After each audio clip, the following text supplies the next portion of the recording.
Assalamualaikum dan salam sejahtera. Bertemu lagi untuk topik yang keenam, Tadbir Urus Negara, bahagian yang ketiga, di mana kita akan melihat tentang kerajaan tempatan. Kerajaan tempatan, saya akan short formkan sebagai KT, juga dikenali sebagai pihak berkuasa tempatan atau PBT. Seperti bahagian 1 dan juga 2, kerajaan tempatan kita akan huraikan dari sudut hasil kerajaan tempatan dan juga struktur pentadbiran kerajaan tempatan. Untuk subtopik yang pertama, hasil kerajaan tempatan. Hasil kerajaan tempatan yang pertama ialah cukai taksiran harta. Cukai taksiran harta merupakan cukai yang dikenakan ke atas semua harta yang berada di dalam pentadbiran sesebuah PBT. Antara contoh cukai taksiran ialah cukai pintu. Cukai pintu merupakan cukai yang dikenakan terhadap pemilik bagi sesebuah kediaman.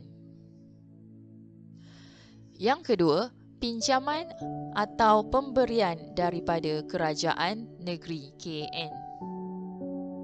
Hasil yang ketiga ialah bayaran perkhidmatan dan lesen. Contoh, penjaja di tepi jalan itu perlu mendapatkan lesen daripada pihak PBT untuk menjalankan perniagaan mereka. Dan yang keempat, peruntukan daripada kerajaan pusat berdasarkan luas sesuatu kawasan, jumlah hasil yang dikutip oleh tempat tersebut dan jumlah penduduk yang ada di kawasan PBT tersebut. Semakin luas kawasan PBT tersebut, semakin tinggi peruntukan yang akan diterima. Semakin tinggi jumlah hasil yang dikutip di kawasan PBT tersebut, so semakin tinggi jumlah peruntukan yang akan diperolehi. Sama juga dengan jumlah penduduk. Semakin ramai penduduk di kawasan tersebut, maka peruntukan yang diberikan akan menjadi lebih tinggi. Subtopik yang kedua ialah struktur pentadbiran kerajaan tempatan. Kerajaan tempatan merupakan peringkat ketiga dalam hierarki pentadbiran kerajaan di Malaysia. Peringkat pertama ialah kerajaan pusat atau kerajaan persekutuan. Peringkat yang kedua ialah kerajaan negeri dan peringkat yang ketiga merupakan kerajaan tempatan. Bagi kerajaan tempatan yang berada di luar wilayah persekutuan WP, kuasanya akan terletak di bawah kerajaan negeri. Antara tanggungjawab kerajaan tempatan, yang pertama, merancang, menyelaras, mengawal penggunaan serta pemajuan tanah dan bangunan yang berada di kawasan PBT. Kedua, melaksanakan tugas yang diberikan oleh kerajaan negeri. Perkara yang bersangkutan dengan kerajaan tempatan merupakan tanggungjawab bersama di antara kerajaan pusat dan kerajaan negeri.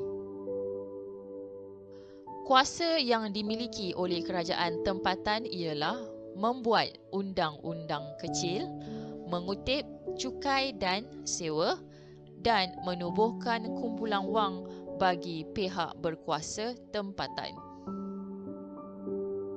Seterusnya, kenapa kerajaan tempatan ini ditubuhkan? Sebab yang pertama, untuk memberi peluang kepada rakyat atau penduduk tempatan mengambil bahagian dalam pengurusan kawasan yang didiami. Contoh, sekiranya peringkat itu ialah kampung, maka ketua kampung akan dilantik dalam kalangan penduduk kampung tersebut. Maka dia akan mengambil alih atau mengambil bahagian dalam pengurusan kawasan kampung tersebut. Tujuan yang kedua, untuk memastikan keputusan yang mengandungi kepentingan rakyat dapat dibuat dengan segera. Terdapat 3 jenis kerajaan tempatan. Yang pertama, bandaraya, dikenali sebagai Dewan Bandaraya atau Majlis Bandaraya. Kedua, bandar, juga dikenali sebagai Majlis Perbandaran. Yang ketiga, luar bandar dikenali sebagai majlis daerah. Contoh bandaraya ialah Majlis Bandaraya Kuantan, Dewan Bandaraya Kuala Lumpur. Bandar contohnya Majlis Perbandaran Selayang, bagi luar bandar Majlis Daerah Hulu Selangor. Susunan organisasi dan kaki tangan di bawah kerajaan tempatan dibahagikan kepada 3 bahagian, iaitu Semenanjung Malaysia, Sabah dan Sarawak. Bahagian Semenanjung Malaysia, kerajaan tempatan akan dikawal selia oleh kerajaan pusat melalui Kementerian Perumahan dan Kerajaan Tempatan. Kerajaan negeri melalui Ahli Majlis Mesyuarat Kerajaan MMK yang memegang portfolio kerajaan tempatan. Di negeri Sabah, kerajaan tempatan dikawal selia oleh kerajaan pusat melalui Kabinet Negeri Sabah melalui Kementerian Perumahan dan Kerajaan Tempatan. Manakala di Sarawak, kerajaan tempatan dikawal selia oleh kerajaan pusat melalui Kementerian Alam Sekitar dan Kesihatan Awam. Pegawai tertinggi di kerajaan tempatan bergantung kepada jenis kerajaan tempatan. Pertama, bandaraya digelar sebagai Datuk Bandar atau Mayor. Bagi Majlis Perbandaran atau Majlis Daerah dikenali sebagai Yang di-Pertua. Di Sabah dan Sarawak, pegawai tertingginya dikenali sebagai Presiden atau Pengerusi. Antara tugas PBT mengikut Akta 171 yang pertama ialah perancang tempatan. Dia akan merancang segala bentuk dasar ataupun pembangunan di kawasan tempatan. Kedua, merancang dan menguruskan kawasan bandar yang berada di bawah kuasanya. Mengeluarkan lesen, contoh lesen penjaja. Mengurus dan mengawal lalu lintas termasuk sistem pengangkutan awam bandaran. Mengenakan cukai tertentu. Membina bangunan perumahan dan unit perdagangan, contoh pasar atau gerai.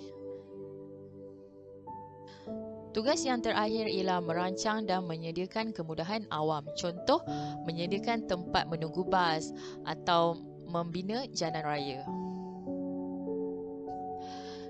Kategori tugas dan perkhidmatan PBT dipecahkan kepada 4 kategori. Yang pertama, alam sekitar. Contoh, pembersihan, pengumpulan, pembuangan sisa pepejal, perbaritan, pembentungan dan program mengindahkan kawasan. Kategori yang kedua, orang awam. Antara tugasnya, menyediakan perkhidmatan rumah penyembelihan, perkhidmatan veterinar, pengangkutan awam, kawasan pengebumian, lesen gerai jualan dan lesen peniaga kecil. Kategori sosial. Antara perkhidmatan yang ditawarkan oleh PBT ialah menyediakan pusat penjagaan anak-anak, klinik, ambulans, kereta jenazah, menyelenggara air pancut dan lampu hiasan di jalan. Kategori yang keempat ialah pembangunan. Menurut kuasa budi bicara, pihak berkuasa tempatan, di mana PBT dianggap sebagai alat penting dalam pemodenan sosioekonomi di tempat-tempat tertentu. Hubungan kerajaan tempatan dengan kerajaan negeri dan kerajaan pusat ialah kerajaan negeri boleh memberi arahan mengenai dasar kepada PBT. Belanjawan tahunan PBT perlu mendapat kelulusan daripada kerajaan negeri. Undang-undang kecil yang hendak digubal atau dipinda oleh kerajaan tempatan haruslah mendapat persetujuan daripada kerajaan negeri. Berikut merupakan kuasa kerajaan negeri terhadap PBT. Yang pertama, meluluskan anggaran belanjawan. Kedua, meluluskan pinjaman PBT, mengesahkan undang-undang kecil, melantik ahli majlis dan mengawal perubahan sempadan. Sedikit nota tambahan bagi para pelajar di mana peringkat pentadbiran kerajaan tempatan bagi Semenanjung Malaysia dipecahkan kepada 3 bahagian iaitu daerah, mukim dan kampung. Di peringkat daerah, pejabat utama di peringkat ini ialah pejabat daerah, diketuai oleh pegawai daerah atau DO. Bagi peringkat mukim, di bawah daerah terdapat beberapa mukim dan mukim-mukim ini akan diketuai oleh Tok Penghulu. Di peringkat kampung pula, di dalam mukim terdapat beberapa buah kampung dan setiap kampung ini akan diketuai oleh ketua kampung. Peringkat pentadbiran di bahagian Sabah dan juga Sarawak, untuk Sabah dibahagikan kepada 2 iaitu daerah dan kampung. Terdapat 5 residen di Sabah. Manakala bagi Sarawak dibahagikan kepada 4 iaitu bahagian diketuai oleh residen, daerah diketuai oleh pegawai daerah. Daerah kecil diketuai oleh pegawai tadbir awam Sarawak dan yang keempat, kampung diketuai oleh ketua kampung. Kesimpulannya, untuk topik yang keenam, tadbir urus negara dipecahkan kepada 3 bahagian iaitu kerajaan persekutuan, kerajaan negeri dan kerajaan tempatan.